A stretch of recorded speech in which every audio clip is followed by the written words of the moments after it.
Sungguh-sungguh Allah sangat ridho ketika seorang hamba itu makan ketika sesuap nasi dia muji Allah, ketika minum seteguk nasi dia muji Allah. Itu kalau orang diridhoni Allah itu wali betul. Itu untuk jadi wali itu gampang, kamu makan ridho, kamu nginjak buminya Allah ridho seneng, kamu hidup keseharian aman seneng. Nah ini supaya sampean kita semua ngaji betapa panduan Rasulullah untuk menggapai ridho Allah itu banyak yang keseharian sekali. Saking kesehariannya banyak dalam hadis dan itu sahih. Nabi menyebut hal-hal yang keseharian. Hatta ma tas'alu fi fimra'atika, kamu punya uang kemudian istri kamu bisa makan itu ibadah. Bahkan sebagian ibadah itu dicontohkan Nabi yang akhirnya diprotes sahabat. Yaitu wa fi buti ahadikum sedekah, kamu menggauli istri kamu itu ya sedekah. Sampai sahabat bilang yang benar ya Rasulullah. Ayati ahaduna syahwatahu wa huwa lahu ajrun. Masa urusan biologis, urusan syahwat kemudian dia dapat pahala. Nabi menjawab, alaysa lawadu'aha fi haramin akana alaihi wisrun. Bagaimana kalau dia meletakkan ke yang tidak benar itu kan dosa.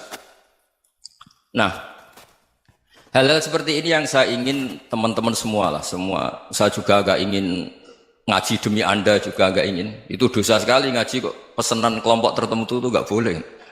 Islam itu untuk semua. Jadi ya cuma karena di depan saya jenengan ya seakan-akan jenengan korbannya. Itu ada ilmunya dalam usul fikih itu. Jadi orang itu harus ngaji usul fikih.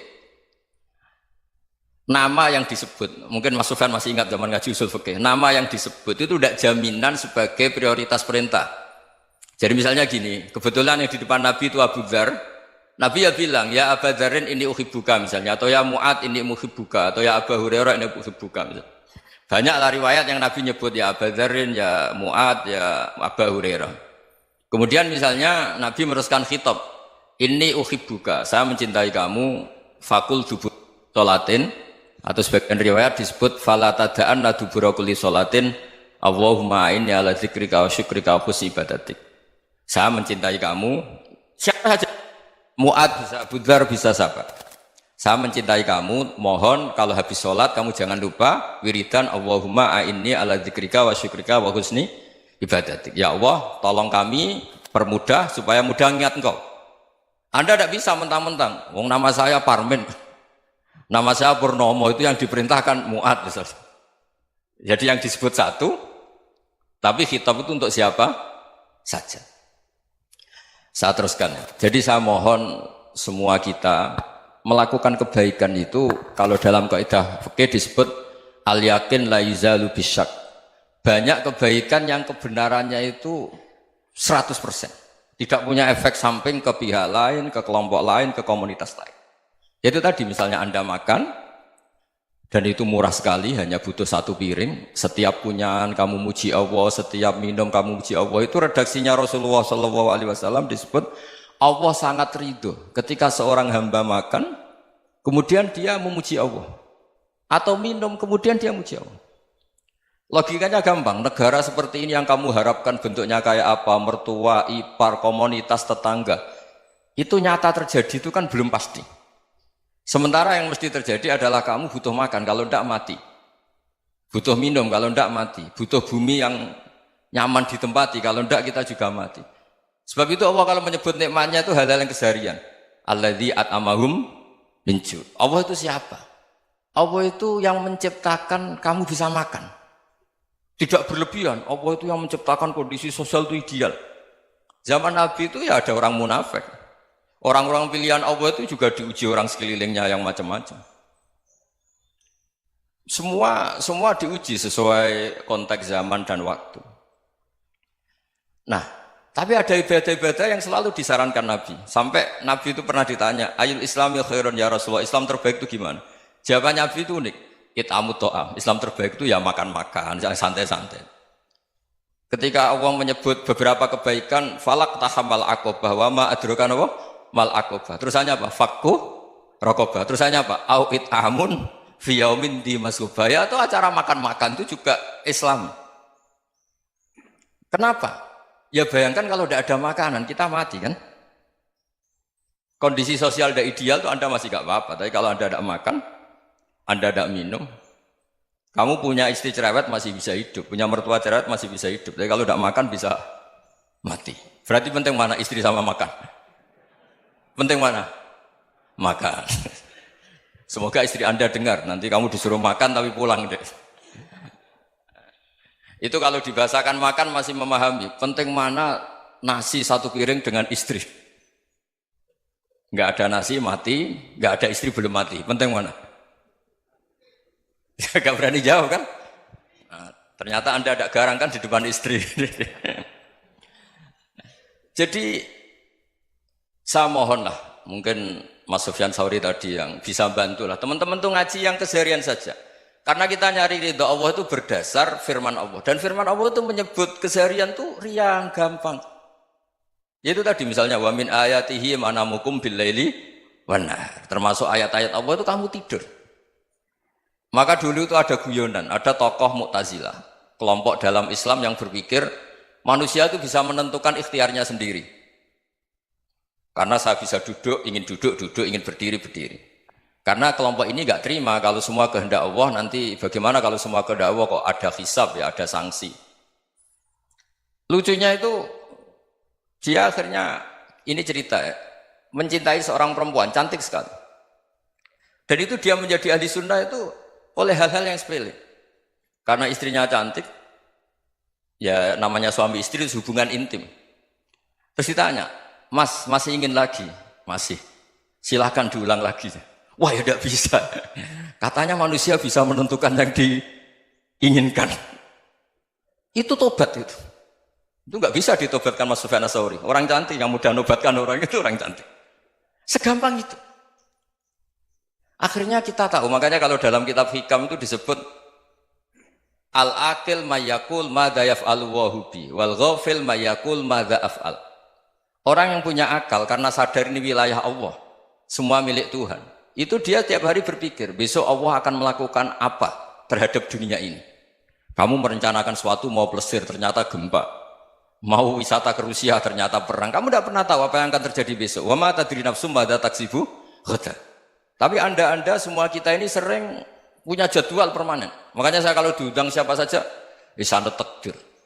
Yang jelas Gus ini acara penting. Ya masih acara penting nak pangeran ngersakno piye? Kok ape dadi pangeran? Kamu kok mau jadi Tuhan? Itu kadang ya kiai. Penting Gus acara ini jenengan harus memastikan bisa. Loh kamu itu yang ngajarin tauhid, sesuatu itu biadillah kok bilang-bilang apa pasti. Kalau saya terus tak tobatkan loh kamu kata saya. Ya kalau gitu Gus bilang insya Allah. Wah itu hati saya, fisik saya, roh saya sudah bilang insya Allah. Tidak usah kamu latih kata saya. Nah hal-hal tauhid keseharian itu gampang sebetulnya. Wal ghafil yaqulu madza af'al. Tapi orang yang lupa Allah dia setiap hari bilang besok apa? Kita bisa melakukan apa? Seakan-akan dia itu aktor, dia penting, dia subjek permanen, dia. Padahal kita ini hanya objek kehendak Allah Subhanahu wa taala. Karena kita yakin sesuatu yang terjadi di alam raya ini kita tidak bisa apa-apa. Makanya saya sering ngaji, sering bilang saya, ketika Anda mensifati Allah, Dia yang menghidupkan. Sudah itu tanamkan sehingga ketika kita mati santai saja. Kenapa santai? Allah punya cara menghidupkan kita. Zaman kita hidup juga gak tahu caranya ngelola jantung, ngelola paru-paru. Kamu juga gak tahu ngelola oksigen yang tidak beracun, tidak mengandung polusi. Tahu-tahu hidup. Gak ingin tua ya tahu-tahu tua, gak ingin mati tahu-tahu mati. Selama ini kita hidup juga agak tahu apa sebetulnya. Hanya gaya tok, punya jadwal, punya planning. Kalau kamu bisa menentukan pilihan Anda, pasti Anda istrinya cantik, 4 neriman semua, qanaah semua. Nyatanya enggak kan? Sudah 1 jelek, cerewet. Oh itu kan, nyatanya enggak bisa apa-apa Anda kan? Dan kamu bawa mati lagi. Itu kan istri Anda juga gitu, punya keinginan, punya suami yang ganteng, yang jabat, yang neriman, yang enggak poligami. Ya enggak kesampaian juga. Kalau kita ngitung tingkat kegagalan kita itu gagal terus. Ya kan? Nah, terus ingat Allah. Madza yaf'alu wa bi. Orang yang punya akal selalu berpikir Allah itu menghendaki apa terhadap saya. Lalu sama-sama orang melihat orang yang serius. Itu kata Anda itu pemikir berat, serius. Senang punya tokoh yang merengut tuh, karena kamu anggap serius. Tapi sebagian orang menganggap orang yang serius itu wong merengut, wong masam, wong muka kok ditekuk. Jadi sama Itu hati ya muqallibal qulub tsabbit qalbi ala dini. Karena kita nggak tahu cara berpikir kita tentang orang lain, tentang sekeliling kita. Misalnya kita orang baik yang jenis ngrumat fakir miskin. Ada orang bangun masjid mewah itu janggal. Apa artinya masjid mewah kalau banyak orang kelaparan? Tapi kalau yang jenis pendidikan apa artinya masjid mewah kalau tidak bisa ngaji? Nanti yang jenis infrastruktur apa artinya ini kalau semuanya punya sudut pandang yang berbeda-beda. Dan Islam mengapresiasi semua kebaikan. Tapi katakan semua kebaikan itu adalah kehendak Allah Subhanahu wa taala. Karena apapun baik Anda itu pakai fasilitas yang diberikan oleh Allah Subhanahu wa taala. Sehingga ini yang disebut qulillah tsumadarhum fi khawdihim yal'abun. Ya kembali tadi ke tema-tema bahwa keseharian Anda ini sudah Islami. Saat Anda tidak bisa melakukan apa saja. Saya sering ada jenazah, biasanya kalau tetangga meninggal saya sering disuruh ngelepas. Saya bilang orang ini baik karena sering ngelamun di rumah, sering nganggur di rumah. Ditanya sama anaknya, kenapa Gus nganggur baik? Ya kalau dia nganggur artinya juga agak berbuat sesuatu yang maksiat kan? Ya kan? Orang nganggur di rumahnya ya tidak bunuh orang, tidak maling, tidak korupsi, ya namanya nganggur di rumah. Lah cuma istri cara pandang nganggur gak menghasilkan uang itu. Tapi juga gak menghasilkan kriminal kan? Jadi sebenarnya Islam itu makanya kalau sampai ngaji usul fikih itu ada kitab usul fikih namanya Lubul Usul, itu terkenal sekali di pesantren itu. Itu kalau ngapresiasi keseharian itu luar biasa.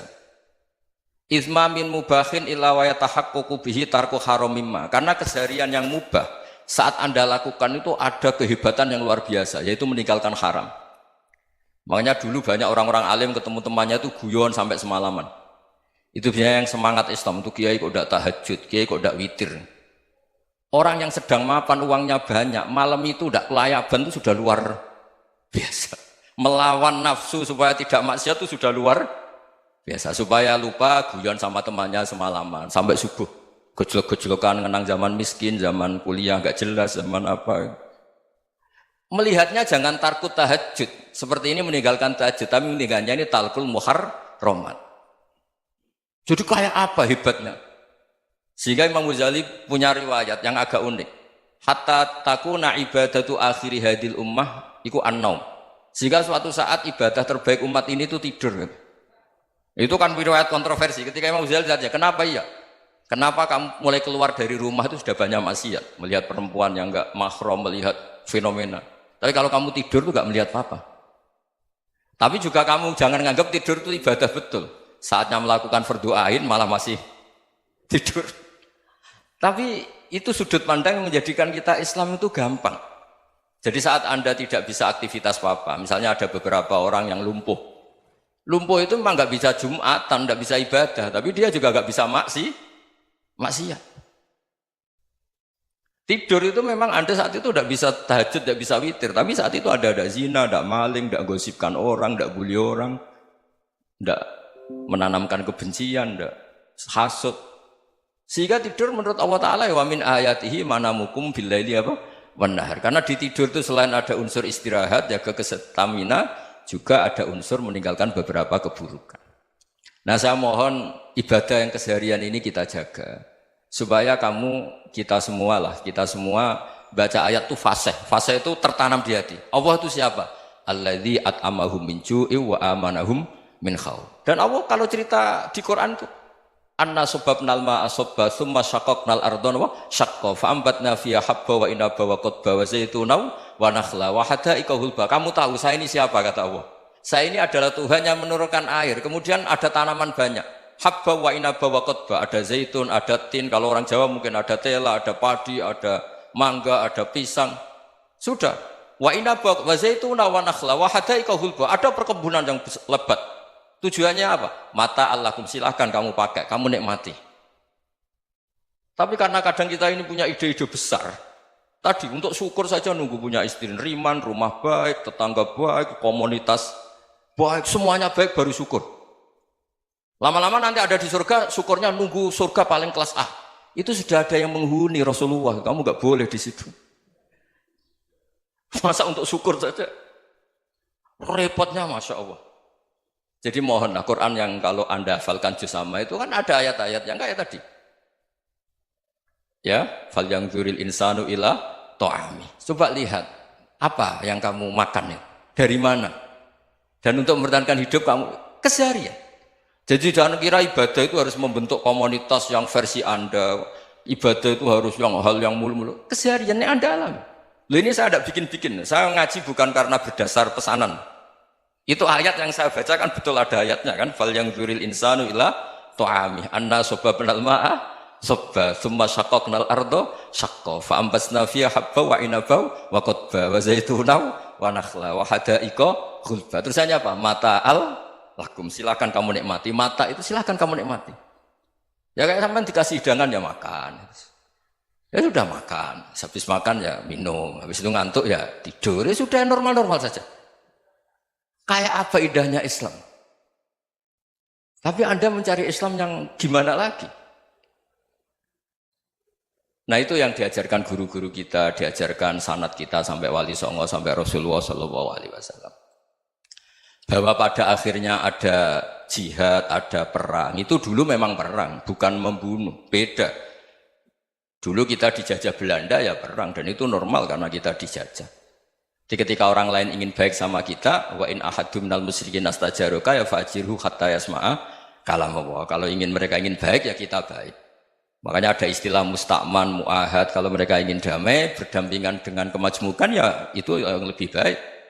Karena memang Islam menghormati proses perdamaian. Wa in janahu lis-salmi ya fajnah lah. Kalau ingin damai ya kita harus